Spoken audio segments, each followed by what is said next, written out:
ETF index mutual funds నేర్చుకుని stock మార్కెట్లో రాణించాలనుకుంటున్నారా? వెంటనే ఈ నెంబర్కి కాల్ చేయండి. నమస్తే, welcome back to Suman TV. Present మనతో పాటు ఉన్నారు సీనియర్ ఐపీఎస్ ఆఫీసర్ రెడ్డి అన్న గారు. నమస్తే సార్. నమస్కారం. సార్, ఈ మధ్యకాలంలో చూస్తున్నాం మనం దొంగతనాలు చేయడం బాగా ఎక్కువైపోయింది. అందులో ముఖ్యంగా చూసుకుంటే ఎడ్యుకేటెడ్ ఫెలోస్ ఎవరైతే స్టూడెంట్స్ ఉంటున్నారో మంచి మంచి యూనివర్సిటీలో చదువుతున్నప్పటికీ కూడా వాళ్ళు ఈ దొంగతనాలకి పాల్పడము అంటే అసలు ఎందుకు జరుగుతున్నాయి ఇవన్నీ అంటే ఈ నేర ప్రవృత్తి అనేది స్టూడెంట్స్ లో ముఖ్యంగా చూసుకుంటే ఎందుకు పెరిగిపోతుంది అంటే? ఒకటి, ఈ మీరు గమనిస్తే ఈ మధ్య కాలంలో తల్లిదండ్రుల యొక్క పర్యవేక్షణ పిల్లలపైన చాలా చాలా చాలా చాలా తక్కువ ఉంది. వీడు ఎవరితో తిరుగుతున్నాడు, ఏం చేస్తున్నాడు అనేది లేదు. ఇంకా స్కూళ్ళల్లో కాలేజీల్లో అయితే వాళ్ళకేదో మార్కులే 99, 98, 96 అనే పోతున్నారు తప్ప వీడు ఏం చేస్తున్నాడు, నార్కోటిక్స్ ఏమైనా సేవిస్తున్నాడా, క్లాస్లో వస్తున్నాడా, క్లాస్లో వింటున్నాడా, నిద్రపోతున్నాడా అనేది గమనించటం లేదు. సో దీంతో ఏమైపోయిందంటే పిల్లల్లో విచ్చలవిడితనం కొంచెం పెరిగిపోయింది. సో దీనికి అనేక కారణాలు ఉన్నాయి. ఒకటి, తల్లిదండ్రుల పర్యవేక్షణ లేకపోవడం. ఇప్పుడు కాలేజీకి ఎవరైనా ఒక అబ్బాయి పోతే మా వాడు కాలేజీకే పోయినాడా అని నెలలో ఒకసారైనా తల్లిదండ్రులు అక్కడికి వెళ్ళాలి. అది జరగటం లేదు. అదే కాకుండా వీరు ఎవరితోన్నా స్నేహం చేస్తున్నారా, చెడ్డ స్నేహితులు, వాళ్ళ స్నేహితులందరినీ ఒకరోజు ఇంటికి పిలుచుకొని ఒక కప్పు కాఫీనో బిస్కెట్లో ఇచ్చి, ఏరా బాబు ఎట్లా, మా వాడు ఎట్లా, ఏమి అని వాళ్ళతో ఫ్రెండ్లీగా ఉండి, వాళ్ళు ఎవరు లేనప్పుడు ఒక స్నేహితుడిని పక్కకు పిలిచి, ఏమయ్యా మా వాడు ఎట్లుంటాడు, ఏం కథ అంటే వాడు చెప్పేస్తాడు. చెప్పొద్దు అంకుల్ నా పేరు, మళ్ళీ వాడు నాతో కటిఫ్ అంటాడు, కాబట్టి నేను చెప్తాను, ఫలానా వాడు వాడికి 2 బాయ్ ఫ్రెండ్స్ గర్ల్ ఫ్రెండ్స్ ఉన్నారు, వీడిని కూడా ప్రోత్సహిస్తున్నాడు ఫలా అమ్మాయితో తిరగమనో, లేదు అంటే వీళ్ళు హుక్కా సెంటర్లో పోయి గంజా కొడుతున్నారనో, లేదో మీరు ఇక్కడికి పోయి కంబైన్డ్ స్టడీస్ కని పోయి పిచ్చి వ్యవహారాలన్నీ చేస్తున్నారు, నార్కోటిక్స్ సేవిస్తున్నారు, ఈ విధంగా చెప్తారు.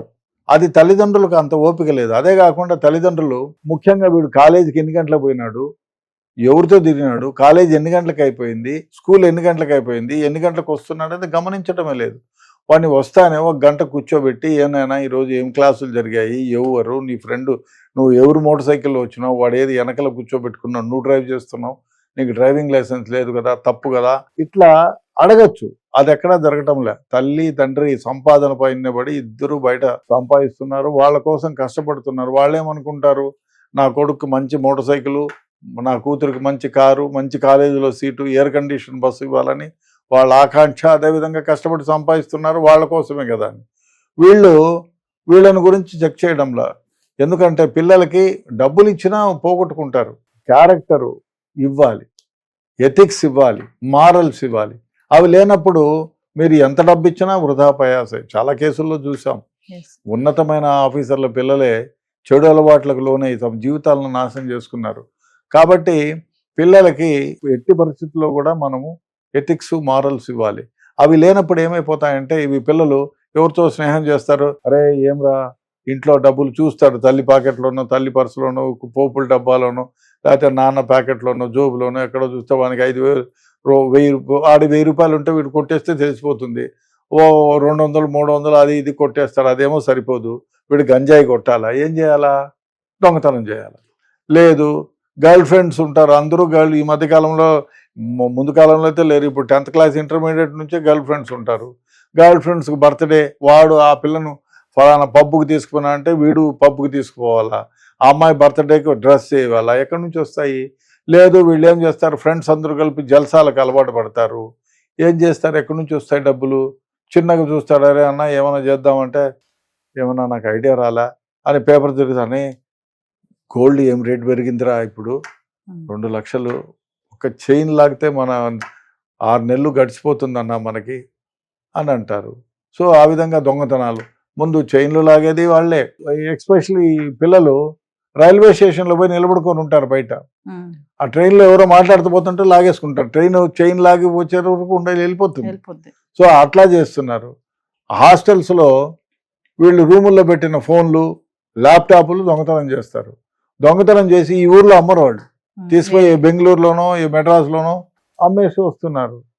సో వీళ్ళ దగ్గర ఫోన్ ఉండదు, వీళ్ళని కనుక్కోవడం మహా కష్టం.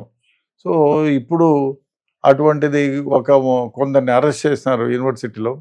వాళ్ళ దగ్గర నుంచి దాదాపు 60 ల్యాప్టాప్లు 100కి పైగా ఫోన్లు అంతా కూడా రికవర్ చేసినారు. దారుణం అనిపించింది. ముగ్గురు కూడా పీజీ చేసే స్టూడెంట్స్ హెచ్సియు మంచి యూనివర్సిటీలో. అట్లాంటి వాళ్ళు చాలా చూసాం. చాలా కేసుల్లో ఇంజనీరింగ్ చేసేవాళ్ళు, ఈవెన్ డాక్టర్ చదివే పిల్లలు కూడా ఈ దొంగతనానికి పాల్పడినారంటే దరిద్రమైన వ్యవహారం ఏముంది? దీనికి కారణం ఏమంటే తల్లిదండ్రుల పర్యవేక్షణ లేకపోవడం, మంచి క్యారెక్టర్ ఇవ్వకపోవడం, అదేవిధంగా స్కూళ్ళల్లో కూడా వీళ్ళ గురించి ఎథిక్స్ మారల్స్ గురించి బోధించకపోవడం. ఈ కారణాల వల్ల ఏమైపోతుందంటే చెడు మంచిది గమనించలేక దొంగతనాలకు పాల్పడి జీవితాలను నాశనం చేసుకుంటున్నారు పిల్లలు. అంటే మంచి చెడు చెప్పకుండా లగ్జరియస్ గా పెంచుతున్నారు అంటారా సార్? ఒక రకంగా అంతే కదా. కష్టం తెలియాలి పిల్లలకి. కష్టం తెలిసి ఈ కష్టం ఇప్పుడు నువ్వు దొంగతనం చేసిన ఫోను ఇతర వాడు ఎంత కష్టపడితే వచ్చి ఉంటుంది, ఏమేమో కష్టాలు పడి ఎన్ని కళలు కానీ ఆ ఫోన్ కొని ఉంటాడు. నువ్వు కొట్టేస్తే వాడు ఎక్కడి నుంచి పోవాలా? సో చైన్లు దొంగతనం, ఇప్పుడు బంగారం రేట్లు విపరీతంగా పెరిగాయి. చైన్ స్నాచింగ్ లో కూడా అబ్బాయిలు పాల్గొంటున్నారు. ఎవరికో బాయ్ ఫ్రెండ్ గిఫ్ట్ ఇవ్వాలనో, డ్రింక్ చేయాలనో, లేకపోతే హుక్కా సెంటర్లో డబ్బులు ఇవ్వాలనో, నార్కోటిక్స్కి అలవాటు పడో వీళ్ళు దొంగతనాలు చేస్తున్నారు. చాలా మంది యువత బాగా చదువుకున్న వాళ్ళే ఈ దొంగతనాలు చేస్తున్నారు. సో డెఫినెట్ గా వీళ్ళ పైన పర్యవేక్షణ తల్లిదండ్రులది ఉండాలి. అదేవిధంగా వాళ్ళని ఎడ్యుకేట్ చేసే సందర్భంలో అరే మనం చెడుపు చేయకూడదు, తప్పు చేయకూడదు అనే మారల్స్ ఎథిక్స్ బోధించాలి. అది లేదు జరగటంలో. సమాజంలో పిల్లలకి మంచి ఎడ్యుకేషన్ ఇవ్వాలా, మంచి స్కూళ్ళల్లో చేర్చాలా, మంచి బట్టలు ఇవ్వాలనే ఆలోచన చేస్తున్నారు. కానీ వాళ్ళ ఎథిక్స్ మారల్స్ ఇవ్వకపోతే మనం డబ్బు ఎంత సంపాదించినా వృధా అనేది మనం నేర్పించాలి, తెలపాలి. ఆ విధంగా చేస్తేనే, లేకపోతే పిల్లలు ఇట్లా చెడ్డ అలవాట్లలోనే జీవితాలను నాశనం చేసుకుంటారు. Thank you.